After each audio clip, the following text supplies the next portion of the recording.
हाँ जी, अस्सलाम वालेकुम स्टूडेंट्स। आज हम जो टॉपिक करेंगे, नया टॉपिक है हमारा स्टैटिस्टिकल एस्टिमेशन। तो हमने कर लिया था। अब जो हम करेंगे वो है आपका इंटरवल एस्टिमेशन भी हो गया था, अब है टेस्टिंग ऑफ हाइपोथेसिस। अपने अपनी बुक्स खोल लें, टेस्टिंग ऑफ हाइपोथेसिस का चैप्टर, ताकि आपको वहाँ से हेल्प मिलती रहे।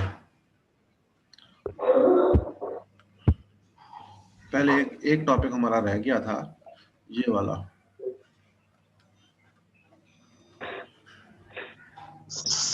सर वो ये पूछना था, ये आपके लेक्चर में निकल देखे थे जो आपने पिछले दिन पढ़ाए वो नहीं थे। मैंने लास्ट कल कोई लेक्चर नहीं लिया था ना, कल मैंने सिर्फ अटेंडेंस लेके नहीं बंद सर, कर उसके दिया। पहले वाले भी लेक्चर यूट्यूब पे नहीं थे। अच्छा, अभी फिलहाल आज का लेक्चर ले लें, बाकी बातें बाद में करेंगे क्योंकि ये सब रिकॉर्डिंग में जा रहा है। आज जो आपका टॉपिक है वो लास्ट टॉपिक है पिछले चैप्टर का, confidence interval for paired observation. पहले पेयर्ड ऑब्जर्वेशन के बारे में देख लें ये क्या होती है। Sometimes investigator wishes to test the effect of a newly produced drug by a certain company, ठीक, इन क्लिनिकल ट्रायल। जैसा कि आजकल चल रहा है, कोरोना वायरस की वैक्सीन आ रही है, ठीक। तो वो जब कोई कंपनी वैक्सीन बनाती है तो वो उसका इफेक्ट चेक करती है, ठीक। उन लोगों पे भी चेक करती है जिनको वायरस हुआ है, उन पे तो इफेक्ट नहीं करती। जिनको नहीं हुआ उन पे इफेक्ट चेक करती है। तो वो दो किस्म के ग्रुप्स बनाती है, एक को वो कंट्रोल ग्रुप कहते हैं और एक को वो एक्सपेरिमेंटल ग्रुप कहते हैं। तो वो कुछ लोग जो होते हैं एट रैंडम वो ये लोग लेते हैं, लेकिन उन लोगों को ये पता नहीं होता कि हमें वैक्सीन दी गई है या वैक्सीन नहीं दी गई। तो एक होता है कंट्रोल ग्रुप और एक होता है आपका एक्सपेरिमेंटल ग्रुप, ठीक। तो उन पे ऊपर ये वैक्सीन वगैरह या कोई भी ड्रग जो है वो उसका इफेक्ट चेक करते हैं, या फिर कोई डाइट बनाते हैं, ठीक है ना। उस डाइट, एक डाइट होती है या दो डाइट्स होती हैं, एक पिछली डाइट होती है और एक न्यू डाइट होती है, उसका इफेक्ट चेक करते हैं कि आया कि उस डाइट की वजह से जो आपके जो मवेशी है उनका वेट बढ़ रहा है, या कोई ऐसी डाइट है जो कि वेट लॉस डाइट है, उससे वेट लॉस हो रहा है। इस तरह के कोई वेट लॉस प्रोग्राम भी होते हैं, ठीक है ना। इस तरह के जो एक्सपेरिमेंट होते हैं जिनके अंदर आपने कोई ड्रग चेक करनी होती है या कोई डाइट्स चेक करनी होती है, इन तरह के एक्सपेरिमेंट को आप प्री टेस्ट या पोस्ट टेस्ट भी कहते हैं, या समटाइम्स पेयर डाटा भी कहते हैं, ठीक है ना। तो हम इस पेयर डाटा का कॉन्फिडेंस इंटरवल जो है वो देखते हैं कैसे बनाते हैं। In this interval, two data sets are not independent। वो कहते हैं दो डेटा सेट इंडिपेंडेंट नहीं होते बल्कि वो रिलेटेड होते हैं। जो कि हमने पहले जो किया था, टू सैंपल टी टेस्ट किया था डिफरेंस वाला, वो इंडिपेंडेंट सैंपल होते थे, but they are related sample, like before and after, before the diet और आफ्टर द डाइट। तो 100 into 1 - alpha% confidence interval limits जो होंगी वो कुछ इस तरह से होंगी, ये होंगी, ठीक। D bar plus minus T alpha by 2 n-1 S D over N. अब डी क्या है, डी जो है वो पहला सैंपल माइनस दूसरे सैंपल की वैल्यूज, ठीक, यानी कि पेयर का डिफरेंस होगा। और एस डी जो होगा, वो जो डी निकलेगा वो आपका वेरिएबल बन जाएगा, ये वाला डी, ठीक। और इस वेरिएबल का आपने क्या निकालना होगा, स्टैंडर्ड डेविएशन निकालना होगा। नीचे एक ये क्वेश्चन दिया गया है, ठीक। क्वेश्चन का नंबर भी मैंने बताया हुआ है 12.23, पेज नंबर 132। तो इसको हम सॉल्व कर लेते हैं, इसको हम एक्सेल पे सॉल्व कर लेते हैं, EXCEL। क्योंकि आप लोग जो है वो जब करेंगे तो आपने बहुत ज़्यादा टाइम लगा देना है और हमारा लेक्चर सारा निकल जाएगा, ठीक। तो मैं डाटा वहां से कॉपी करके इधर ले आता हूँ।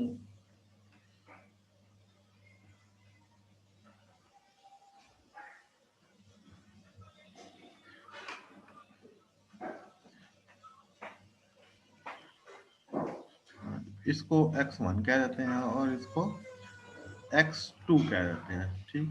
अच्छा, अब इनका हमने क्या निकालना है, हमने डिफरेंस निकालना है, डी, ठीक। डी के लिए हम क्या करेंगे, equal to this minus this, और इसको फार्मूले को हम नीचे सेल्स में कॉपी कर लेते हैं, ठीक। अच्छा, और इसकी एवरेज भी निकाल लेते हैं। एवरेज के लिए हम सारे को सिलेक्ट कर लेते हैं, और इसका जो डी बार जो है वो आपका आ गया कितना, 3.5। अच्छा, इसका स्टैंडर्ड डेविएशन अगर आप निकाल लें,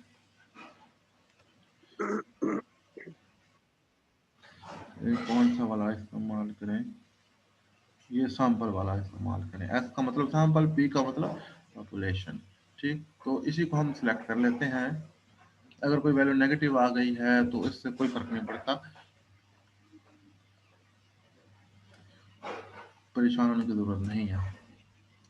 तो ये मीन आ गया और ये स्टैंडर्ड डेविएशन आ गया। ओके, फार्मूला मैंने यहाँ पे आपको दिए हुए हैं।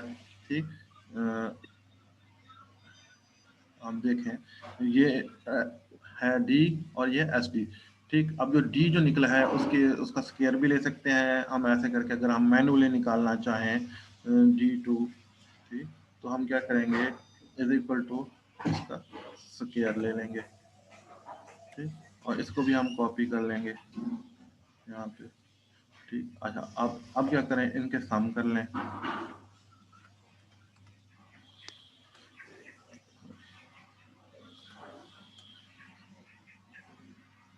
अगर आप मैनुअली करना चाहते हैं, एक्सेल इस्तेमाल नहीं करना चाहते, ठीक, और ये क्या हो गया ना, ये तो ठीक है, ये हम गलत हो गया, इसको हम दोबारा सम कर लेते हैं अपनी रेंजेस दे के। ओके, ब्रैकेट का। अच्छा, अब ये जो सम जो है इनको भी हम इस्तेमाल कर सकते हैं। ठीक, ये समेशन डी है और ये क्या है, ये समेशन डी स्क्वायर है। ठीक, तो हम इसको यहाँ पे भी सॉल्व कर लेते हैं ताकि आपके लिए आसानी हो जाए, प्रॉब्लम ना हो किसी किस्म की। ठीक, वहाँ से अच्छा, अब हमें क्या चाहिए, डी बार चाहिए, सॉरी, जो कि पता है आपको बराबर होता है समेशन डी और एन के बराबर होगा ऑफ कोर्स। ठीक, तो अगर हम ये वैल्यूज रख लें, टोटल वैल्यूज हमारे पास है 9 और समेशन जो आया है हमारे पास 32.3 आया है। जब इसको हम सॉल्व करेंगे तो आंसर जो आ रहा है हमारे पास 6 पॉइंट नहीं, ये मीन के अंदर मुझे कोई गड़बड़ नजर आ रही है। डिवाइड करें जी, 32 को अगर आप 3 पर डिवाइड करेंगे तो आंसर क्या आता है, equal to 32.3 divided by 9। Mean में गलती है जनाब, ये हाँ जी, ये इसने ना गलती से ना गलत कर दिया, 32 को भी शामिल कर दिया, तो इस वजह से ये गलत हो रहा है। अगर आप इसको 10 कर दें यहाँ पे तो आंसर आपका ठीक हो जाएगा। ठीक, 3.5, तो क्या आ गया, 3.5 आ गया। ओके, अच्छा, सिमिलरली अगर आप इसका स्टैंडर्ड डेविएशन निकालना चाहते हैं तो यहाँ से आप फार्मूला अगर हम कॉपी कर लें और उसको वहाँ पे पेस्ट कर दें,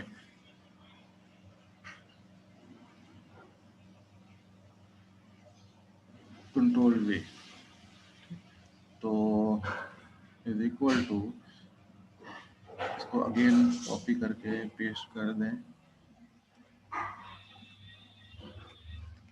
अच्छा, अब समेशन डी आई स्केयर की जगह पे अगर आप रख दें 162.19 डिवाइडेड बाय 9 और इधर भी डिवाइडेड बाय 9, ऊपर अगर आप कर दें 32.3 और इसको सॉल्व करें और मुझे बताएं आंसर क्या आता है। आंसर आना चाहिए आपका अंडर रूट के बाद 2.40।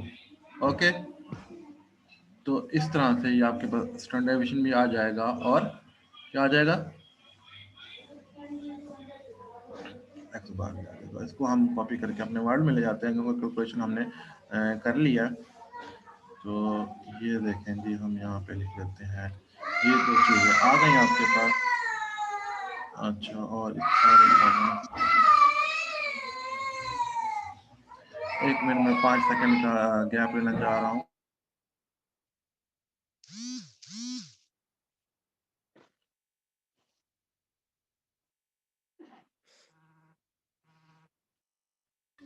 हाँ जी, तो ये वैल्यूज आ गई। इनको अगर हम अब अपने कॉन्फिडेंस इंटरवल में पुट कर दें, यहाँ पे लिखें पुटिंग दीज वैल्यूज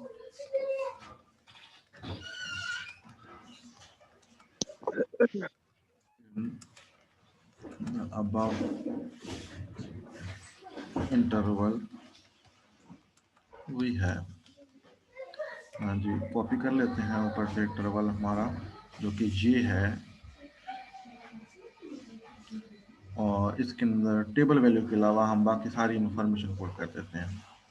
ठीक, एक्स बार की वैल्यू, जेड बार की, डी बार की वैल्यू हमारे है पास है 3.5, और एस डी की वैल्यू भी हमारे पास मौजूद है जो कि है 2.4, एज्यूमिंग दैट ये सम भी हमने ठीक निकाले हैं और कैलकुलेशन भी हमारी ठीक है, बातों का नहीं भी होती। ठीक, तो अब जो है टेबल वैल्यू निकालनी है। Now table value at 5% level of significance या 95% कॉन्फिडेंस, 5% लिख देते हैं हम लेवल ऑफ सिग्निफिकेंस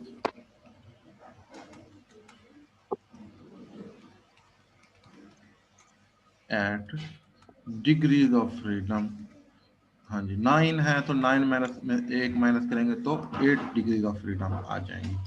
ठीक, तो टेबल वैल्यू ये बार आ गया है ऊपर, गलती से ये बार नहीं है। हम टेबल देख लेते हैं, टी का टेबल जो कि ऊपर मैंने आपको एक दफा दिया था। हाँ जी, हमने 0.025 को देखना है 8 में। ये जी 0.025 को हमने देख लिया 8 में, ये आपको नजर आ रहा है 2.306।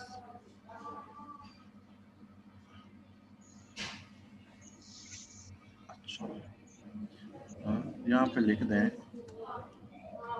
टी 0.025 इंटू 8, वैल्यू क्या है 3 पॉइंट, क्या थी? हाँ जी, क्या वैल्यू थी मुझे याद नहीं है, आप बताएं। हेलो। सर 3.0263। नहीं नहीं, ये नहीं थी।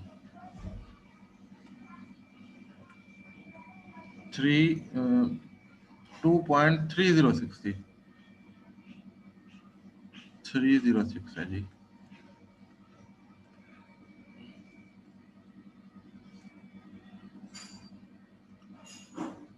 टू 2.306। तो अब ये वैल्यू अगर हम ऊपर वाले इंटरवल में डाल देते हैं, एक दफ़ा प्लस कर लेते हैं और एक दफ़ा माइनस कर लेते हैं, तो हमारे पास दो वैल्यूज आ जाएंगी 2.306। ठीक, और इसको मैं ठीक कर लेता हूँ 3.5, ऊपर भी इसको ठीक कर लेते हैं 3.5। ठीक, अब इसकी कैलकुलेशन करते हैं। कैलकुलेटर इस वक्त मेरे पास नहीं पड़ा हुआ, तो आप ऐसा करें, इसको कैलकुलेट करें और इसकी वैल्यू मुझे जल्दी से बताएं।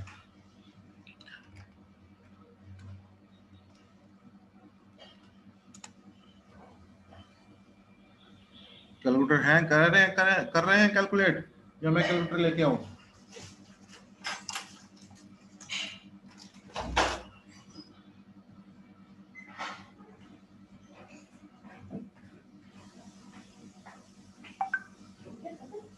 नहीं।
हाँ जी, वैल्यू निकाली आप लोगों ने इसकी? हेलो,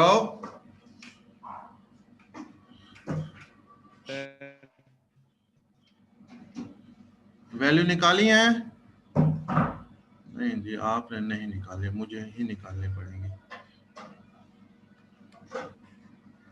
तो मैं इसको इधर ले आता हूँ अपनी सहूलत के लिए और यहाँ पे कर देता हूँ equal to 3.5 minus 2.306 multiplied by 2.4 divided by SQRT क्या हो गया? नहीं ये एस क्यू, ये ऐसे होगा, यहाँ पे आ जाएगा 9, ठीक, और इंटर करेंगे तो ये आपको वैल्यू दे देगा। क्या आ गई? पहली वैल्यू आ गई आपके पास 1.6552, ठीक। और अगर आप इसी फार्मूले के अंदर इसको प्लस कर देंगे तो ये आपको सेकंड वैल्यू दे देगा, जो कि आ गई 5.3448। तो इस इंटरवल को मैं यहाँ पे कॉपी कर लेता हूँ और इधर पेस्ट कर देता हूँ।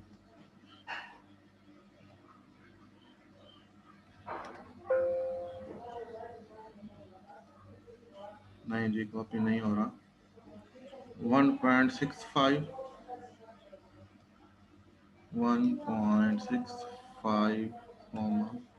और सेकंड वैल्यू 5.34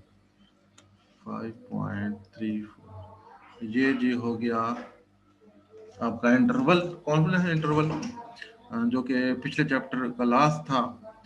अब हम कर लेते हैं नेक्स्ट चैप्टर। इसके साथ आपका पिछला चैप्टर खत्म हो गया। इसके एक्सरसाइज कुछ क्वेश्चन होंगे वो आप कर लेंगे, ठीक। ये आपका जो नया टॉपिक है वो है टेस्टिंग ऑफ हाइपोथेसिस।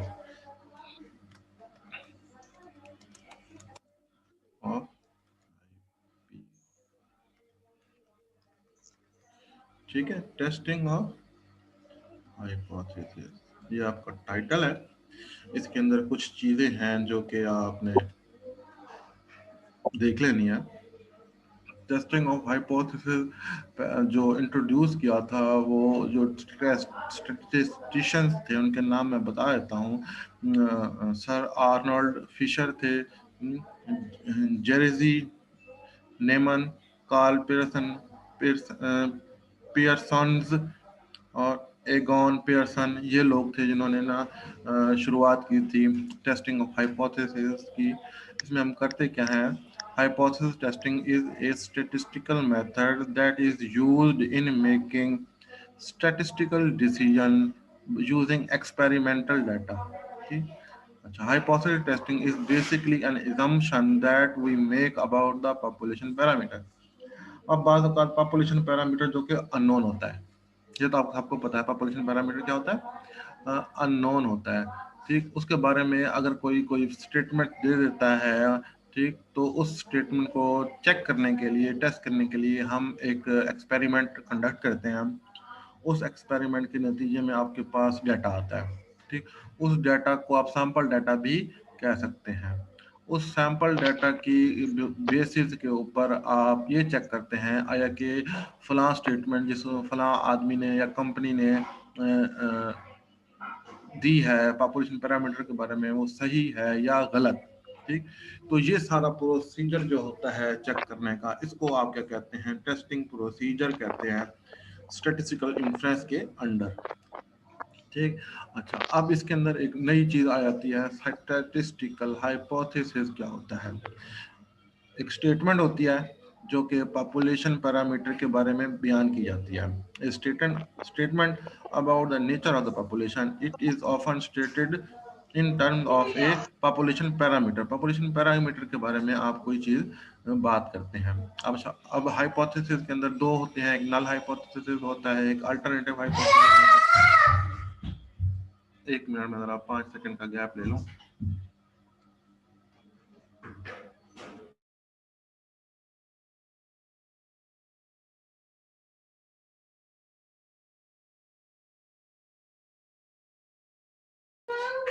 हाँ जी, तो नल हाइपोथेसिस क्या होता है? डिस्टर्बेंस की माफी चाहता हूँ, ऑनलाइन क्लासेस में ये सारी चीजें चलती रहती है। A statistical hypothesis that is to be tested, यानी कि ऐसा हाइपोथेसिस जिसको आप टेस्ट करना चाह रहे हैं, वो नल हाइपोथेसिस उसका नाम देते हैं। अल्टरनेटिव हाइपोथेसिस क्या होता है? तो अल्टरनेटिव हाइपोथेसिस होता है वो उलट होता है नल हाइपोथेसिस का। अच्छा, अब इसमें एक टेस्ट स्टैटिस्टिक्स भी होता है, a function of a sample data depending on the sir ये वैल्यूज। सारी डेफिनेशन है? मुझे लगता है ऐसे सारी डेफिनेशन नहीं है, मैंने आपको पहले कहा था नेक्स्ट चैप्टर हम स्टार्ट नहीं करेंगे, उसकी कुछ टर्मिनोलॉजीज जो हैं उनको हम डिस्कस करेंगे। ठीक, आज का जो आपका टॉपिक था वो सिर्फ और सिर्फ पेयर डाटा वाला था। ठीक, अच्छा, तो the null hypothesis will be either rejected और एक्सेप्टेड, यानी कि इस टेस्ट स्टैटिस्टिक्स की वैल्यूज के बेसिस के ऊपर आप नल हाइपोथेसिस को रिजेक्ट कर सकते हैं या एक्सेप्ट कर सकते हैं। नेक्स्ट है आपका critical region. If the values of the test statistics falls in this region, जो कि जिसको आप टेबल वैल्यू भी कहते हैं, जो कि हम पहले भी इस्तेमाल कर चुके हैं कॉन्वेंशनल इंटरवल में, अब उसको हम क्रिटिकल रीजन का नाम देंगे। आपने देखा होगा पहले भी मैंने जहाँ पे इस्तेमाल किया है टेबल वैल्यूज को, कहीं कहीं मैंने क्रिटिकल रीजन भी कहा है या क्रिटिकल वैल्यू कहा है। Then the null hypothesis is rejected, यानी कि इसकी बेसिस पे ये डिसीजन रूल होगा। लेवल ऑफ सिग्निफिकेंस, ये मैं पहले भी इस्तेमाल कर चुका हूँ। लेवल ऑफ सिग्निफिकेंस क्या चीज है? ठीक, a small value set in advance for testing, यानी कि ये आपका मार्जिन ऑफ एरर भी होता है, जिसको आप मैंने पहले भी बयान किया था। It represents the maximal probability of rejecting a null hypothesis when it is true, यानी कि गलती का चांस होता है। अच्छा, जेड टेस्ट देख लेते हैं जी, जेड टेस्ट क्या है? Z test, a test of the null hypothesis is that the mean of normal distribution having a, 1 minute में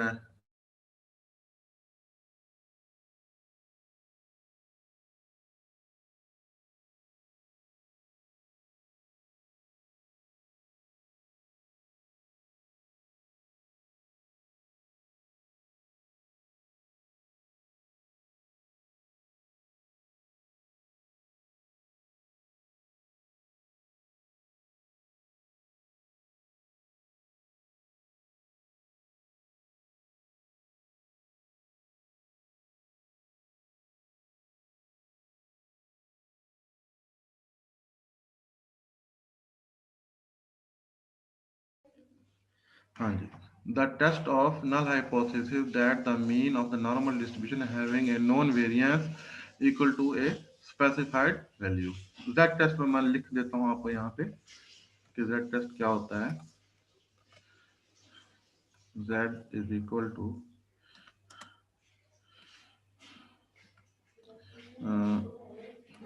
BAR x बार माइनस म्यू और डिवाइडेड बाय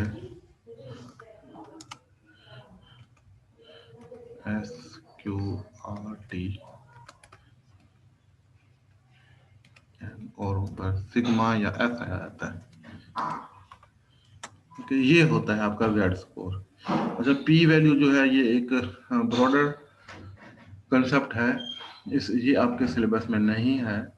ठीक, तो इसको हम नहीं स्टडी करेंगे, इसको मैं रेड मार्क कर देता हूँ ताकि आपको समझ आ जाए। अच्छा, अब एक होता है वन साइडेड टेस्ट, एक होता है टू साइडेड टेस्ट। ठीक, वन साइडेड टेस्ट जो होता है, बाकी यहाँ तक हम अपना लेक्चर ऑफ करते हैं, बाकी टर्मिनोलॉजी हम नेक्स्ट लेक्चर में हम करेंगे। ठीक, अगर किसी को कोई क्वेश्चन पूछना है तो वो पूछ सकता है आफ्टर लेंगे।